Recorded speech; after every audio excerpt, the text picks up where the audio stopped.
All right, well, welcome everyone. This is Isiah Newbins. He is I'll just let him introduce himself again. This is going to be round two of our talk. So, Isiah, if you want to just give us a quick rundown of who you are and your background, yeah, go ahead.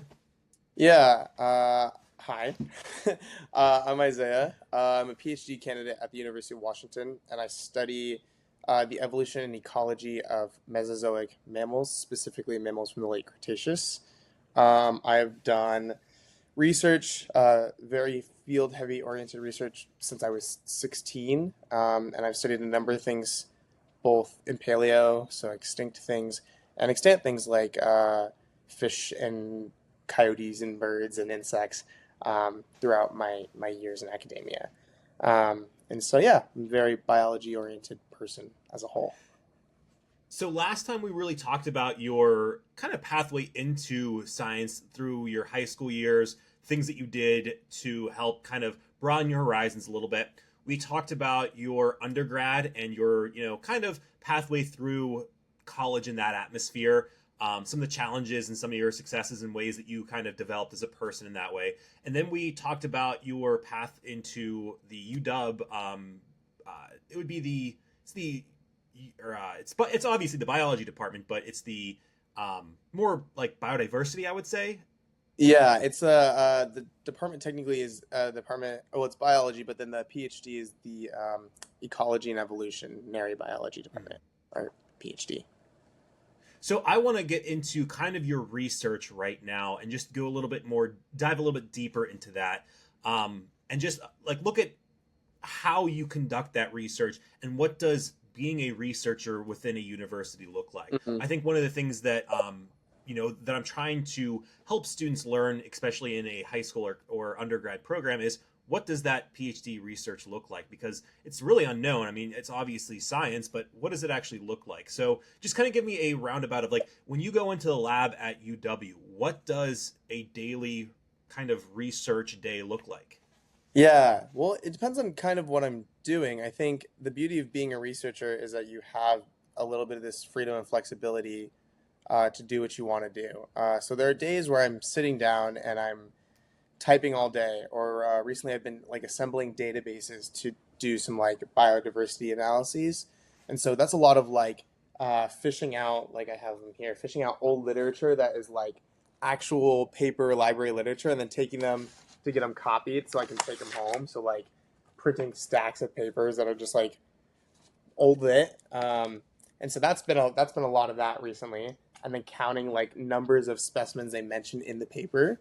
Um, and then sometimes it is actually sitting under the microscope and looking at microfossils, and identifying them, right? And comparing it to the notes. And then other times it's like I'm in a CT lab and I'm taking CT measurements and I'm printing giant models of teeth, which look pretty cool That's and cool. change colors. So yeah, there's a little bit of diversity in there. It just kind of just depends on what I need to get done at any given moment in time. Um, yeah, but that's typically usually what I'm doing. Oh, and then screen washing, of course. There are days where I just screen wash and get dirt all over the place. Yeah, to process sediment.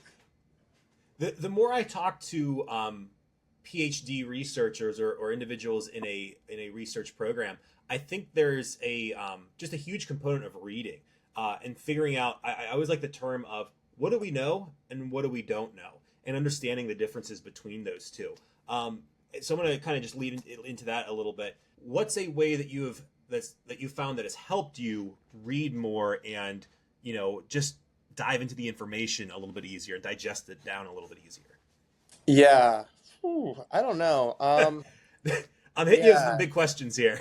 I guess I this sounds really bad, but I read the part of the paper I'm most interested in first. Like if there's something in the discussion that's going to get me to read your methods and materials, I'll do that. Um, yeah, I mean, through my PhD, it's just been a lot of reading. I think that just the study system I've chosen to work on has been largely ignored, I want to say, since like the 80s and 90s, and that means there's a lot of old literature from the 60s and through the 90s that I had to like digest. And so part of it is like reading what's going to get me into it first, and then part of it is the understanding that like When we say we're reading papers, it's like often like, oh, we're gonna sit down and read the whole paper, and like in I think in high school and undergrad, you like read the paper and then you like do a little discussion or like write a little thing and you toss it aside, you never look at it again. But for me, like I'll read a paper and it's like a days long process, like a couple days long process, right? Where I've read the paper, but now I've got to go back through it and then I've got to compare what they've said to the 1,000 other papers I've read, right? And if I'm putting those ideas into a paper I'm writing, then I need to see what I have to say about their paper or their work that's been done. Um, Hmm. so I guess the process of like reading a paper for grad school is much different because you're not just reading a paper to like be like, cool, I've read the paper or I've done the report, right? You're reading it to like gain some knowledge that you're going to contribute thoughts to, right? And a lot of it is like, do you agree with the thoughts? Like, just because somebody's published something doesn't mean it's good. and, and so like you can read something and go, oh, that's like that doesn't mean I don't agree with that. I don't like that. I don't think that this is correct. And so taking all those things into account is part of reading a paper, right? So it's never just like straight up reading the paper. It's like thinking about the thoughts and like tracing the ideas. Yeah. I I like again whenever I talk to people about on these Pathways podcast, as I'm listening to you, I have like 8 things I'm going to ask about. So I got to figure out which question I want to ask or one thing I want to bring up. One thing we talked about before this was our just kind of uneasiness about AI, and I think that's a big one of the reasons why we're so just we have an uneasy feeling is because a lot of times in undergrad research or whatever, professors want students to not only just read but like read for understanding and read to comprehend and think about these things, where if the students aren't doing that, they're just giving it to an AI system. It's like, well, you're just training yourself out of a job. And I think you would agree with me on Mm-hmm. that, in sense of like there's a reason why these professors are asking you to read this. It's not always to agree with them, like you said. It's to, hey, you might disagree with this, or just let's talk about it, because this is what you're gonna have to do in the actual in the field. So I don't know if you want to say anything else about that. I'm sorry if I took the wind out of your sails. No, that yeah, I agree with what you said. I think that in research, AI hasn't really made its way to the writing things yet that I know of. It's used as a tool and it's used as a proficient tool. So I know some paleobotanists who have been training AI to kind of, and they call it there's these all these fancy names for AI. So like we call it AI, just like talking, but people will call it like integrative learning or just like just other names that like are more formal for it, machine learning, things that are more formal for it. And they've been using machine learning techniques to trace the cells of leaves, fossil leaves. Now, that sounds sketchy at first until you realize that in order for somebody to be a uh, proficient at tracing the cells of fossil leaves, they have to have spent years tracing the cells of modern leaves, and then they can do the fossil ones properly. And even then, they did a study when they were like publishing that they were using AI for this, that showed that like if we get so like for my research, I have 5 or 6 undergraduate students I work with, right?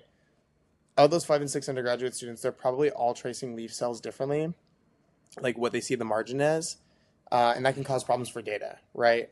In 20 years, they might all trace them the same if they become proficient at it, but that's 20 years, and that's saying that all of them stay with that. And most times, that's not what happens in that field of research, and so they trained this model to trace leaf cells, right? And it's become as proficient as somebody who's been doing it for a while. And for that field of science, it's beneficial, right? Because it's like it's not necessarily taking away opportunities from undergraduates because they always need this thing to train this model, but it's also made it to where the amount of science that can get done is much more proficient. But I think the danger gets into there when you're starting to use AI to develop thoughts that are not your own, right? And using it to write papers and stuff like that. And I think you hit on the head. Like it's just training a model to do what you do, uh, or what you can do, and it can't really think for itself. All it can do is like combine data points to kind of get to like to something, which I guess like people do as well. Um, but I think like in the scientific process, it's a little bit like art. Like it's a very beautiful process where you're thinking about something, you're creating something, and you're going through all this labor to get it done. And like, if AI art is your thing, that's your thing, right? But I much rather look at a Picasso, right, than something that was Yep. created on ChatGPT in 5 minutes. Um, Yep. as much as I love like a good meme of like SpongeBob as Jesus or something, like I much rather look at a Picasso and say like, wow, somebody's emotions went into this. And I think that writing a paper in science is much the same way. Like a lot of us put heart and emotion and like real like frustration and struggle into what we work on, and I think that's much more beautiful in a sense than getting AI to write a paper for you, right? So Yep. yeah, Yep.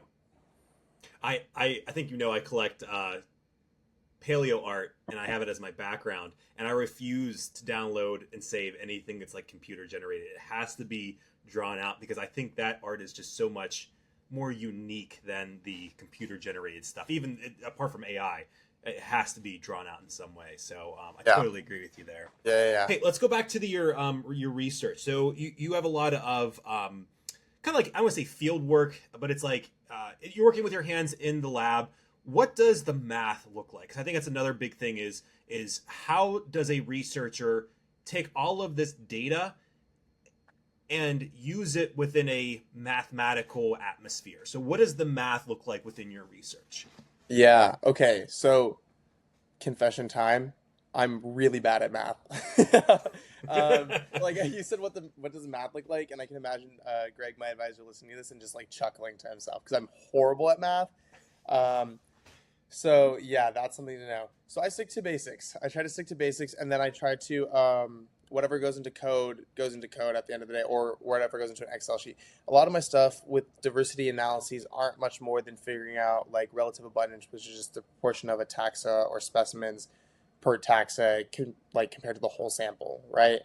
Um, now, when you get into like multi-dimensional analyses and we're like doing like PC plots and stuff like that, I have the code for it that I've written in R and had like people help me write and things like that. And then I modify the code for the data points I have. So on my end, I try to keep it very, very simple. Just because I know that at the end of the day, like I'm not like the most mathematically minded person, right?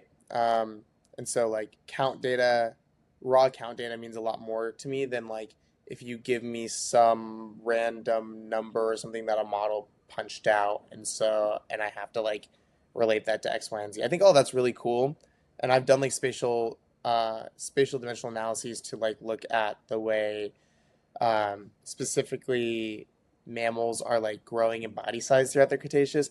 I've I've written that code, but if I had to like say that I took full credit for writing that code, I couldn't. Like I had to have a lot of help to write that code, and that math is like Mm-hmm. really complicated because it's like mapping like 3D space and it's like doing X, Y, and Z. It's really complex.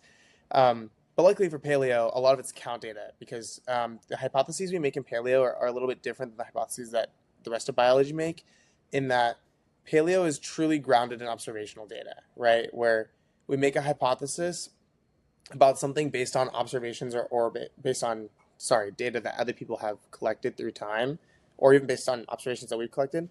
And then we make observations, and then those observations kind of lead to our findings, right? Like we make a hypothesis, and then we basically sit and watch and make observations as we're testing it. And that's, yeah, paleoecology and paleobiology are like that. So luckily, we are relegated to this like this count data is okay aspect. We don't have to do the things like that cell people have to do, where they're like figuring out like gas exchange rate and things like that. Mm-hmm. So that's the math if you want the truth of it. I try to keep it simple for myself. People make it more complex. So like I'm planning on the future and doing some sort of quantifying ecology, and that's a little bit more complex because you're like running it through systems that are doing the math on how complex a surface of a tooth is relative to north and X, Y, and Z. But then again, like R does all of that, right? And so it's more of like a how semi proficient are you at R than anything else. Mm-hmm. Yeah. I like hearing that, and I shouldn't say it this way. I think it's encouraging for students that are watching this to see again. My goal is to make science more accessible to students, And I think it just I think it would be uplifting for a student that maybe is not the best at math to hear that, like, you're like, yeah, I sometimes struggle with math, but I also go to the people who are experts in this and they help me out. I think that's important for students to hear. Yeah, definitely. I think that I've I have personally never been ashamed of advocating for something when I need help. Just because like I get in that zone a lot where I'll be like, I don't know, bro. And so I need a little bit of help on this. So yeah, I think math is like a cornerstone because I think for me, I don't. And this isn't to dog on any of my high school teachers. I think that I was taught math in a way that just didn't compute with my brain. I think I've always been like a qualitatively minded person, right? Like, Hmm. I much rather describe the complexity of something than quantify it, essentially. Um, and so I think in high school that wasn't real, and even in undergrad that wasn't really taught to me in that way. But it wasn't until I got here to UW when I took college level math like my senior and junior year of high school, like I think college calc and college algebra or something. And so I didn't have to take math in undergrad really. Like I took like one course and then dropped it, and it wasn't needed. When I got to grad school, they informed me that that would not fly, and so like having not taken a math class since high school was not going to fly, and so they had me take math here, and a professor named Ben Kerr who works on cellular stuff and relates it to larger macroevolutionary trends. So like he studies things like does game theory apply to cells? Like do cells make choices that relate to concepts like game theory and deeper philosophical stuff?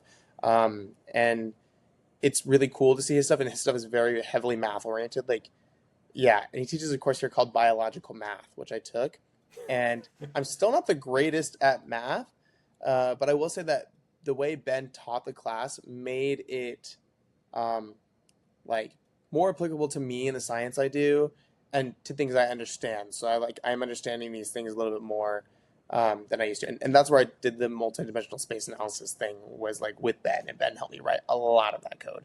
Um, Hmm. but it was a cool question we were both interested in, and he helped me out, and it was cool to see. So when the math is more applicable to the things you're interested in, it's a little bit easier. And when you're taught it in a way that you can make it applicable to things you're interested in, it's a little bit easier. But otherwise, like, yeah, no, I don't know. It's like I'm really not into quantifying the circle or triangles or anything like that, unless they're teeth. Yep. I think that's a great response. I absolutely love it. What's one challenge that you have experienced with your research? What's something that, you didn't expect to have to kind of hurdle over, and how have you hurdled over it? We might have talked about this last time a little bit, but if you have anything else, or something that comes to mind. Yeah, man, I think there's so many. I think it's just like this is like there's so many that are like there's very minute things where it's like, oh man, I didn't think about how I should have taken a sample from this site, and then there's larger scale things where it's like I'm on the fourth year of my PhD, and PhDs usually are 5 to 6 years long. And one of the things I've been trying to do during my PhD is correlate two very large exposures of the Judith River Formation in northern Montana on the Canada border. Um, Hmm. for the audience, just so they know, we have two exposures of this important formation that preserve ecosystems when dinosaurs were the most diverse they've ever been on the planet, and it's very comparable to the stuff that's been done at the mass extinction, um, also in Montana. And so my PhD has been about like correlating the mammal communities there, but also specifically like collecting ecosystems so others can correlate the rest. Um, but a large part of that is the geology and correlating these two rocks. And so for me, that's taken like I was a biologist by nature. I had taken a class that's Geology 101, colloquially called Rocks for Jocks. Um, Shout out to Dr. Echo Hawk and Rocks for Jocks. That was great. And then I took like a course that was like, I think it's like, it was called like temporal geology. It just was like the history of Earth. Um, so that was all the rock experience I had, which for somebody who's doing paleo, that's kind of not great. And so learning geology and learning stratigraphy and a little bit of sedimentology specifically was the challenge there. But then also taking those skills that I've learned uh, through like through through trial by fire methods and applying them directly to my PhD to try to correlate these two rock sequences or these two rock exposures has been really hard, and especially because the exposures are only like 40 miles apart from each other, but meterage wise in the rock record it can be like up to like 30-40 meters that we're missing, and we still haven't been able to do it. It's not by fault of the methods, it's just by fault of like I can't find this exposure, right? And so that's been the biggest trial, because it's like this constant waiting and having patience and learning these techniques to do it, and then like you're not even sure if it'll work out, right? So a little bit of patience, I guess maybe patience and like being unsure if something will work out and just giving it 100% even if it doesn't work out has been pretty rough on the morale end, but also on the like, okay, hey, people who fund me, we're gonna go out and we're gonna do this again. We're gonna try this again, but in this spot. So yeah, I think that, and then the other thing would be knowing when to say enough is enough. Like I still struggle with that. I'm always trying to add more to things, and not realizing that A, I'm not gonna want to do that many things, and B, I'm not gonna have time for that. So yeah. I think that's a great answer, and that's I kind of feel the same. I mean, that's obviously different, but with me stepping away from teaching, stepping into a new field that's unknown for me, it's like you said, you don't know how far you want to walk, before you kind of turn back and say, well, this path probably isn't going to be I say successful, but productive, Yeah. pun intended. So I kind of feel that. Yeah, I definitely understand what you're saying there. Yeah, I think it's a great response. Yeah. Whenever you're doing research out in the field, again, this kind of session is just focused on the research that we've been talking about, the math, the reading.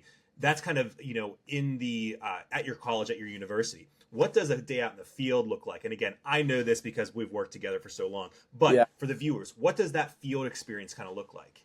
Yeah. Well, I mean, as you can attest, field season is my favorite time of the year. I am constantly stressed out, but it is the best time of my life being that stressed out. A typical day in the field is much different as a PhD student than it would be as an undergrad. So like an undergrad, I had gone to the field with my advisor. We had done tropical research in Costa Rica, and then I was doing like research on like coyotes and things like that. And in both of those instances, as a biologist, I would say it's a lot of fun because you're literally running through the brush, running through the thick of the forest, no path, kind of bushwhacking, and you're like counting animals and looking for interactions and taking notes, right? Like a lot of note taking. As a paleontologist, it's like I have a lot of goals for the day, right? And we'll probably complete all of those in some sequence, but the way in which we do that is a little bit different, right? And so similar with the biological fieldwork, it's a lot of taking notes, right? And a lot of planning gone awry. Like it doesn't always happen maybe the way you want it to, but it's a lot of fun. Like we start the day early and we go to bed late, and we do it all again. We're usually I mean, right now, specifics wise, for me right now, field work looks like finding microsites and like placing them stratigraphically within the Judith River Formation using a series of marker beds. So we have a bunch of coals in the Judith River. We can identify which coal is there depending on where we're at, like geographically, what town we're in. And then we try to see how far a site is away or below that coal, right? That gives us what's called chronostratigraphic context or spatial temporal context for where or when the site existed compared to other sites, and where it's at meterage wise in the Judith. So that's one part. That's the geological part, right? Said strat. The other part of the SED would be like describing the site and the lithology, and putting a lot of rocks in my mouth and using my like grain size chart here to like try to decide which rock is which. So that's one part of it, and then the other part of it would be just like collecting from the microsites, like crawling on the ground, and then sampling the sites themselves. So we crawl on the ground to find all the fossils we can. I usually try to find more mammal teeth than you, and Which isn't very hard because you are an expert no, mammal no, no, teeth no, or no, mammal no. fossil finder. Um, but no, I'm just messing with you. Find, find mammal teeth and all the other stuff, and then we bulk sample, and so we usually try to remove. For me, I try to remove like whatever site I decide is worth crawling. I try to remove about 300 pounds of dirt out of that site to take with us at the end of the day. So I think each season in the field we average like probably 1,300 to 2,000 pounds of sediment I bring back from Montana in some way or another. Mm. So yeah, so a lot of carrying dirt, a lot of laying on the ground, but a lot of in between there, goofing around with my friends, visiting awesome dinosaur sites. The cool thing about being a mammal paleontologist in the Cretaceous during the field season is the dinosaur paleontologists are all in the pit until they're done, right? They don't get to go look for new things until they're done. For me, I'm hiking around every day and I'm, measuring rock sections, which is like a dream. It's so much fun. And crawling microsites, which is again so much fun. But I also get to find the cool stuff before the dinosaur paleontologists get to find it. So like this summer, I found like a foot of a hadrosaur, and it looks like there's more maybe going into the hillside in the Judith River.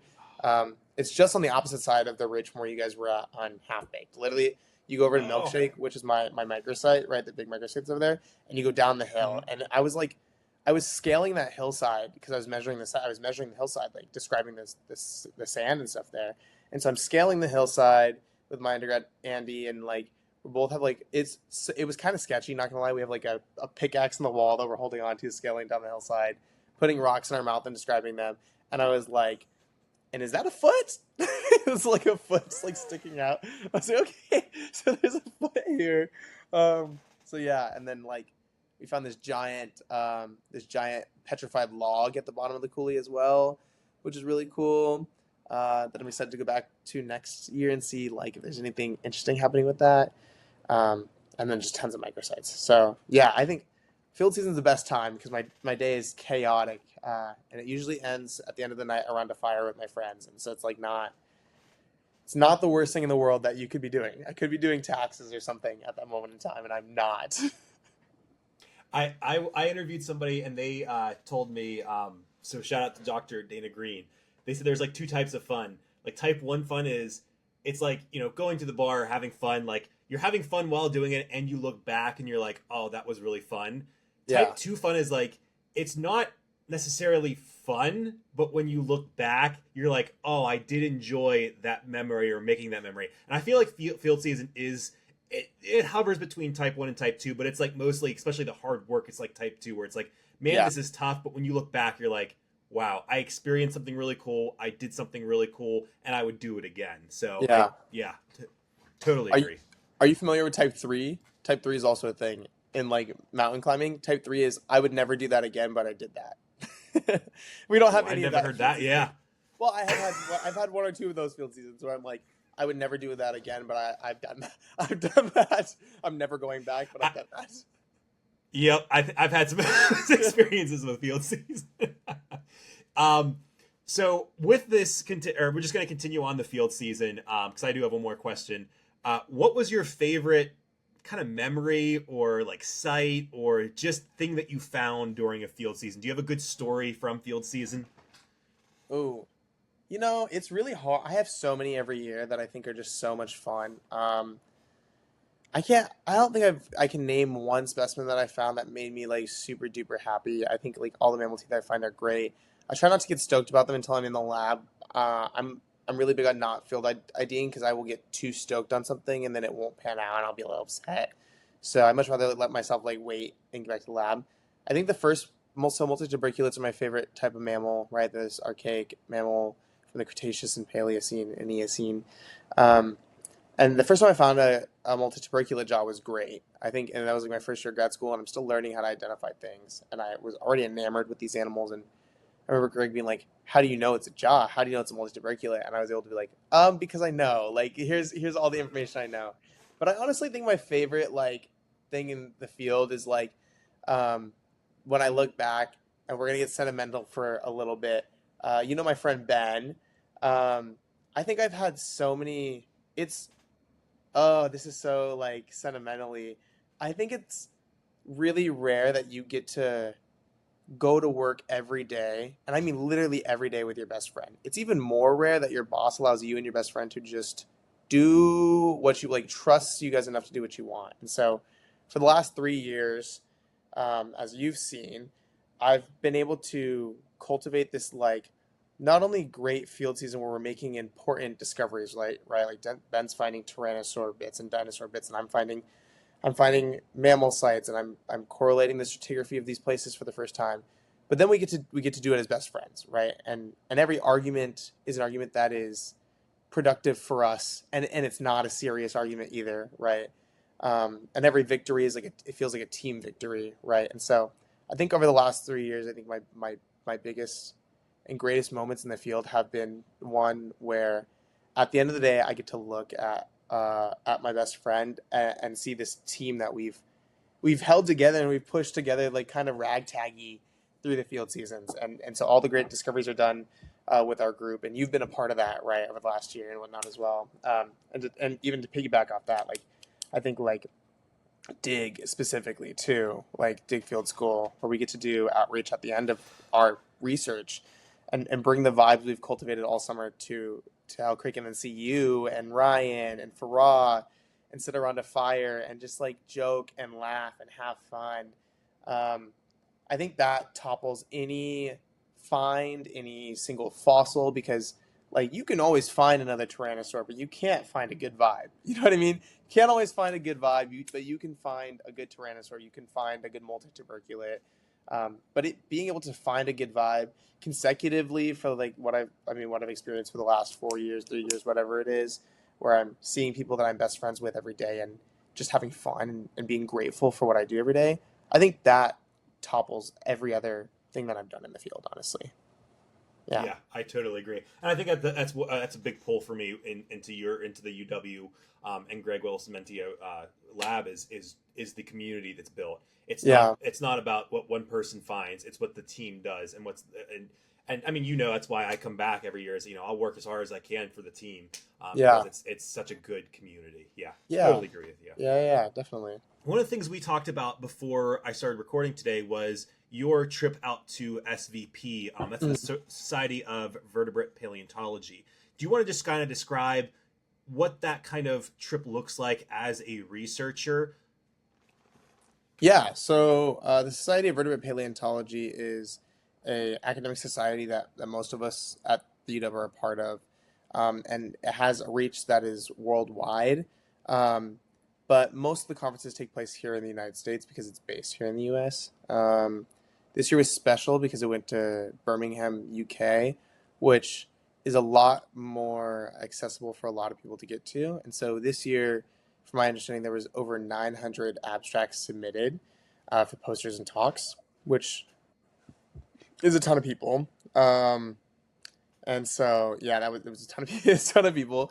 But as a researcher, these type of conferences are cool because they are an opportunity to get feedback, show off cool stuff, and make connections with people. And so for me, I took bits and pieces from my first chapter that I'm working on, which is descriptions of new eutherian mammals from the Judith River. And then this kind of large-scale biogeographic analysis of mammal communities through the late Cretaceous on a north-south axis, so comparing mammal communities that we have in Montana to ones that are like in Utah and New Mexico and Mexico through the late Cretaceous. And so there I was looking to kind of show people, because this is like a new part of my dissertation, this is replacing a chapter that just essentially wasn't going to work out or is taking longer to do. There I was looking for feedback on what I could do better, or if people were like, hey, this analysis doesn't seem right, hey, this seems too big, you know what I mean? Or even the specimens. The specimens are from what I'm hypothesizing is a new species of this particular mammal. And so if anybody was like, hey, I have stuff that looks exactly like that, or hey, I'm not sure that belongs to that genus, this is kind of the time to tell me that, right? It's validation from your peers, but then it's also a great time to show people what you're working on. So I see a lot of my friends who come by and are interested in it, right, and seeing what I'm working on. because they don't get to hear about it all the time. And yeah, and the last thing would be kind of just connections with that. So like I'm nearing the terminal stage of my PhD, um, where I think, fingers crossed, I only have like 2 years left. And so with that, I have to start looking for jobs, and specifically, I'm interested in doing a postdoc as a way to like publish more papers before trying to apply for an academic position, or wait for one to open up. And so this was also a great opportunity to talk with collaborators of mine who I've talked to at past SVPs, about doing a postdoc, right? And like what they would be looking for, what that's like. I think that for scientists, a lot of us don't realize how important this part is. So I'm somebody that I will say that, one of my old mentors, Luke Weaver, told me that he said, and I'm quoting you on this, Luke, so if you're watching this, do not be upset. He said, I'm not the smartest person in the world, but I will be the hardest working person in the world if I have to be. I think I like that a lot. The way I would put it for me is, I'm not the smartest person in the world. I'll be hardworking if I have to be, but also at the same time, I'm not the smartest person in the world, but I can build connections between people. And that's just something that I've always done, and something that comes naturally to me is being friends with people and being friendly to people. And I think that's a really important thing in science, because anybody can be brilliant. Anybody can publish 100 papers and be smart. Not everybody can be personable. Not everybody can be easy to work with. Not everybody can be fun to work with, right? And we just talked about the field season thing, where it's like, oh, I'd much rather have a team of people who are not the most academically gifted, but we're having a good time. You know what I mean? Because we're getting more done. And so I think in science, people don't think about that one a lot. And that's just how I function. So at things like SVP, I'm like making new friends, making new connections, having a blast, kind of maybe treating it a little bit like a vacation, in the way that I'm there to make friends in like a very golden retriever aspect. Because now, I mean, now when I'm looking down the line at the terminal end of my PhD, I'm able to come to people that I've made connections to and be like, hey, like, what would you think if we did a project in the future? Or like, what would a postdoc look like with you? Just wondering. Or would you even be interested in this kind of thing? And it makes me not nervous to approach them about that, but also that means that these people know me. They know me for my work ethic, the type of work I'm doing or trying to do, and they can maybe even have a sense of how they can help me be a better scientist, which I think is really important when looking at those things. So yeah, SVP overall was great. A lot of cool talks. I missed the dueling dino talk though. I was so upset about that. The new publication on the Nanotyrannus specimen, like the one that's like 100% complete, the room got full, and I like tried to sneak in. I was like, it could be just a little bit more full, and they like locked the doors and like locked everybody out of the room. It was crazy. But yeah, so yeah, SVP was fun. It was a good time. I've never been to Europe before. It was a good time for that as well. And so yeah. I think it's again another big misconception within science where students maybe think it's like, when you become a scientist, you're all on your own, you're working, and that's it. Where it's like the complete opposite. You need to Yeah. have those connections. You need to be able to build those relationships. You need to be able to put yourself out there in those situations. And I think that's something that, no offense to high school students, but that's something they're struggling Hmm. with social media, with technology, cell phones. They're not used to being in a foreign situation and putting themselves out there and just saying, "Hi, my name is what whatever." I don't know if you remember Ben, not Ben Rottenberg, but Ben. He was there as a volunteer at the Dig program a couple years ago. He hasn't been back since, but I Hmm. remember being at the airport, and we were all just kind of awkwardly standing around, and this is like, the day that we got there for Dig, and him and I were just like, we like looked at each other like, all right, I guess we're gonna like be friends. Hi, my name's Yeah. Chris. Hi, my name's Ben. And now like I love Ben. Like I have that connection with him. Ben, if you're watching this, shout out to you as well. Not Ben Rotenberg, but yeah, it's about just kind of putting yourself out there and building those relationships. It's such a underappreciated skill. Yeah. Hmm. Yeah. No, I definitely agree. I think that like, um, especially in the science world, like the equivalent to like the social media would be like just like publishing a paper and not saying anything about it, right? Which is cool. And I think I meet a lot of undergrads who are like trying to get into grad school, and they're super worried about getting a paper out and getting a paper done. They're like, I need to get a paper, I need to get a paper, I need to get a paper. And papers are good for getting into grad school, but I think being personable and talking to somebody is better, because I know a lot of professors. I can't speak for Greg, but I do think this is kind of the way he works a little bit. I know, well, I mean, I guess he took me as a grad student, so it might be the way he works. A lot of professors who publishing a paper are not like, they want to know if they're going to get along with you. They want to know if you're going to be easy to work with, and how that's going to look. And you don't get a sense of that from somebody's academic like log or academic history, right? Um, you kind of get a sense of that from talking to people, and so because you can always, you can always work hard and not not be the brightest berry in the bush, um, but you can't always be personable, and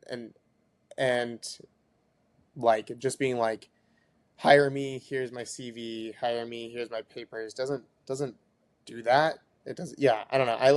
I have undergraduate students who, a lot of people are surprised with, like, with the UW system. Undergrad research is like a really big thing, and undergrads will like apply for labs and go, like, I've seen kids go crazy to try to get some sort of research experience, right? And like come to me and be like, I need it, I need it, I need it. Um, but all of my undergraduate students, I've taken on because I want to, and I make them have a conversation with me first. I make them go to lunch with me first. I make them, like, one of my hardest working undergraduate students I had, who he just graduated. I mean, all my undergrads are amazing, but one of my hardest working undergraduate students I just had is this kid named Jack Rendazzo. And Jack, I met Jack at the climbing gym, and we were just talking. I was nerding out, just nerding out, and he was like, "Hey man, I really need research experience, and I need to get this under my belt because I don't have anything else, and it's coming. I'm graduating soon. It's getting daunting, right?"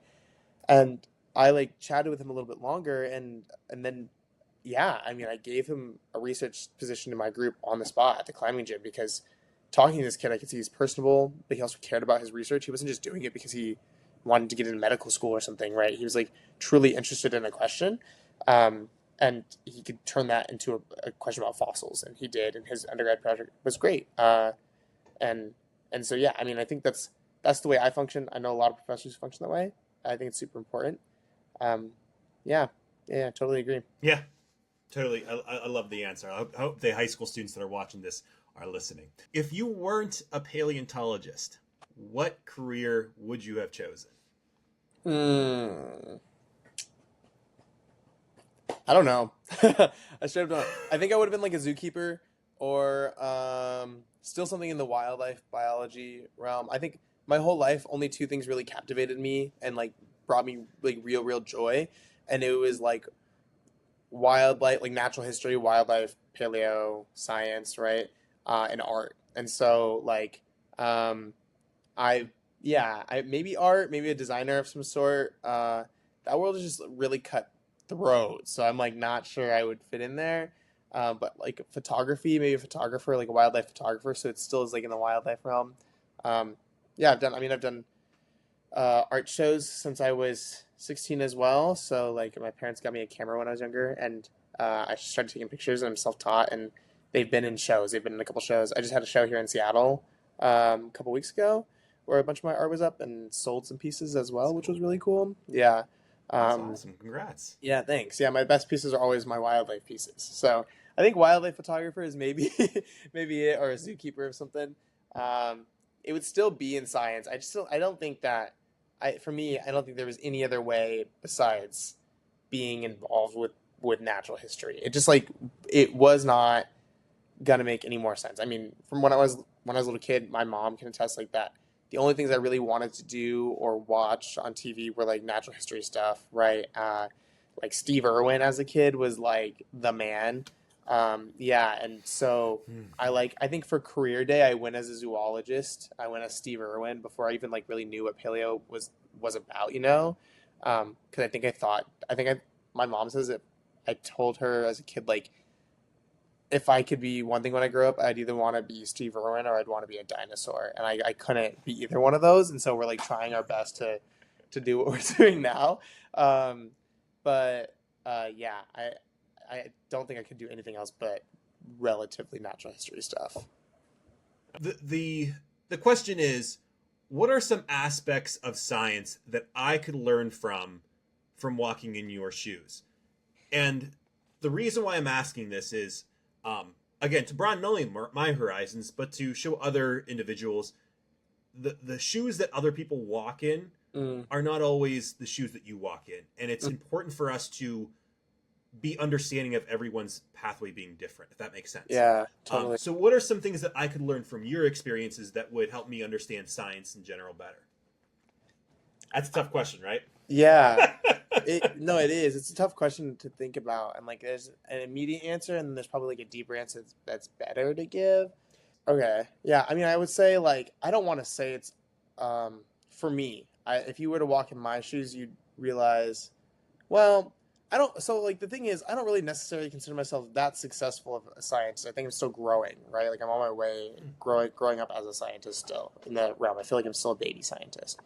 And so that's one thing to think about in this. But I think when I look back for me, I think depending on the circumstances you'd come from, you'd realize how much of this is luck based for a lot of us getting here, right? Like our hard work, our ethics that I went into it, but also there's just like timing of like of everything to for people to get into science or how they're doing it is very luck based and like seemingly so, right? Like um, my background, like my parents don't have college degrees. They had four kids by the time they were in their 30s.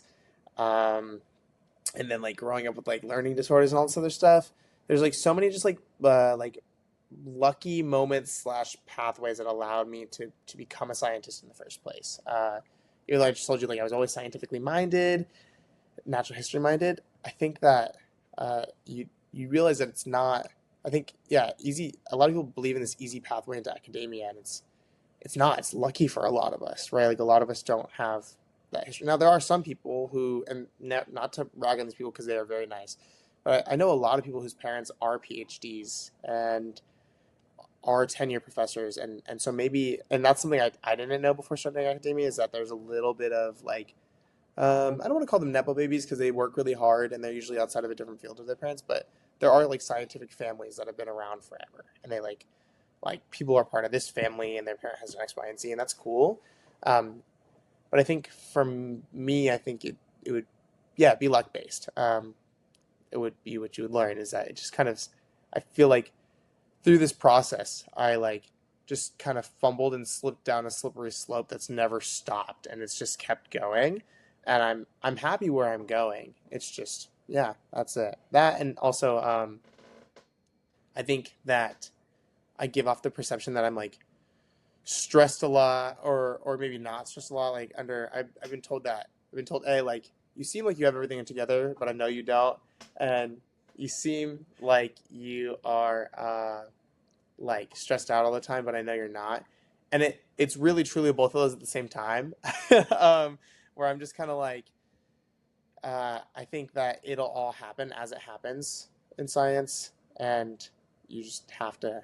I don't want to say just like let it all go to the wind, but yeah, I think if you were me, you'd be like, wow, he is thinking about a lot of things, and things are moving really fast, but they're also not moving at all. Mm-hmm, So mm-hmm. yeah, I think that's it. I don't know if that's a great answer. It's kind of hard to think about. Like, Yeah, that's no. I think those are great answers. Awesome. Well, again, Isaiah, thank you so much for speaking with me and coming for round two. I really appreciate it. I hope the students that have watched this have a better understanding of what research kind of looks like, what the path of a PhD, soon to be in a year or two, professor looks like. But yeah, thank you so much for taking the time today. hey, anytime, man. Thanks for having me on. Yeah, if you have any other questions, let me know. And yeah, I'll see you. I'll see you again soon. You have to come back out to Seattle soon.